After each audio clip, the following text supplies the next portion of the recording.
A pessoa perguntou o seguinte: conheço alguém que sempre fala que é melhor não fazer exame para não descobrir doenças. Deixar de cuidar do corpo nesse sentido, de não procurar fazer exames, também é uma forma de suicídio? Vejamos bem, são processos que eles podem se encontrar em determinado momento da vida de uma pessoa. Por quê?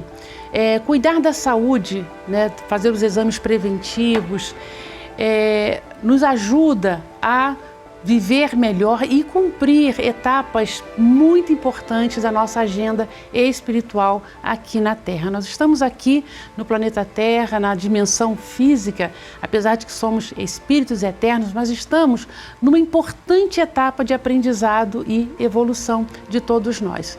Então recebemos uma cota de energia, recebemos saúde para a gente cumprir aquelas tarefas que precisam ser levadas a efeito.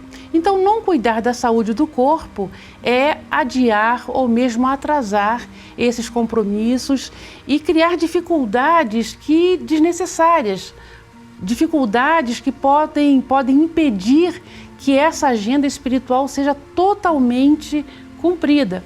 Então, existem enfermidades que, se elas detectadas no início, né, elas têm uma possibilidade bem maior de serem resolvidas ou mesmo de serem, ter um desenvolvimento na saúde melhor.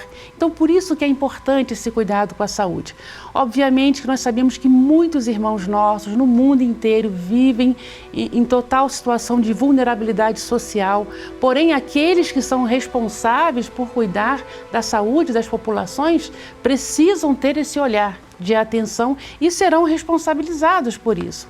Mas nós, individualmente, né, cada um individualmente, por mínima que seja a condição de cuidar da saúde, nós precisamos ter essa atenção. Tem um posto de saúde no bairro, ou aquele que já tem a condição de um plano de saúde, enfim, cada um dentro da sua realidade pode fazer muito por si.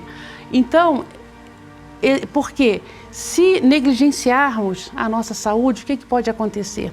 Pode vir uma enfermidade que ela vai repercutir na saúde mental, na saúde emocional, e essas são situações que podem levar à ideação suicida. Então, sempre é muito importante a gente estar atento à nossa saúde. E bom refletirmos também o que pode sustentar esse pensamento da pessoa ir adiando ou não querer fazer um exame, né?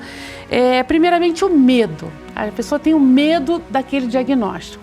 Ou, às vezes, ela já está vivendo, ela tem consciência disso, que ela está negligenciando alguma coisa na alimentação ou no estilo de vida, está forçando muito o corpo, né, em várias situações, e ela sabe que aquilo faz mal.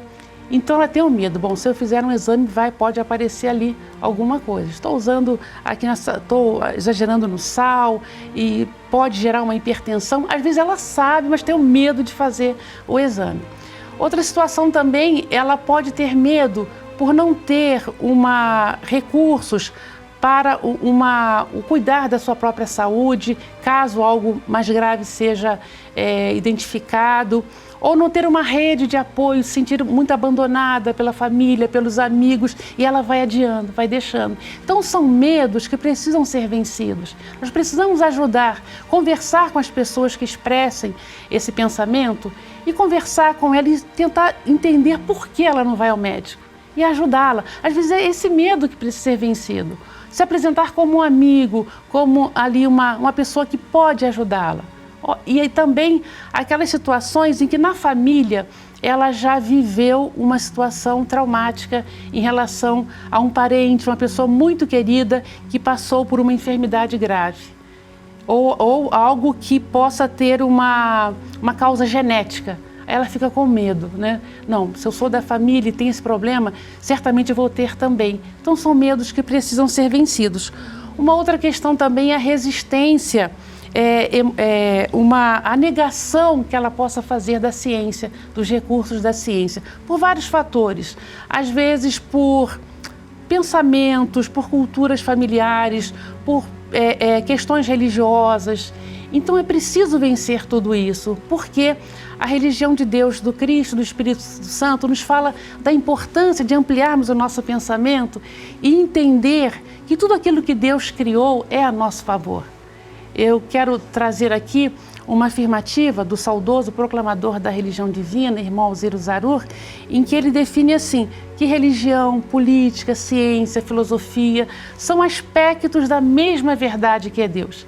Então, esses campos do saber espiritual humano não vivem sozinhos, eles estão entrelaçados. Por isso o Templo da Boa Vontade, a pirâmide, né, de 7 faces em Brasília, tem essa configuração, né? As bases ali do conhecimento humano se unem em Deus, o ecumenismo irrestrito.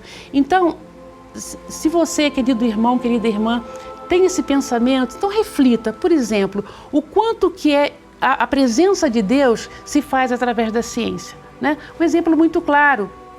Vamos aqui imaginar aquelas crianças que nascem chipófagas, né?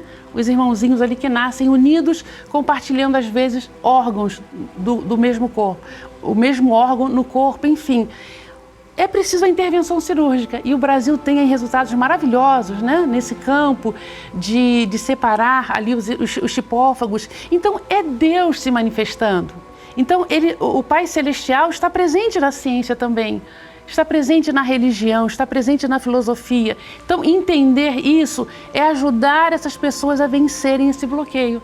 E isso é muito importante. Eu gostaria de trazer aqui, concluindo essa primeira pergunta, uma página do irmão Paiva Neto no livro Jesus, a dor e a origem de sua autoridade, o poder do Cristo em nós.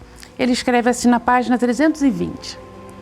Jesus, a medicina preventiva. Alguns pensam que só nos devemos lembrar do amigo celeste quando enfrentamos o sofrimento.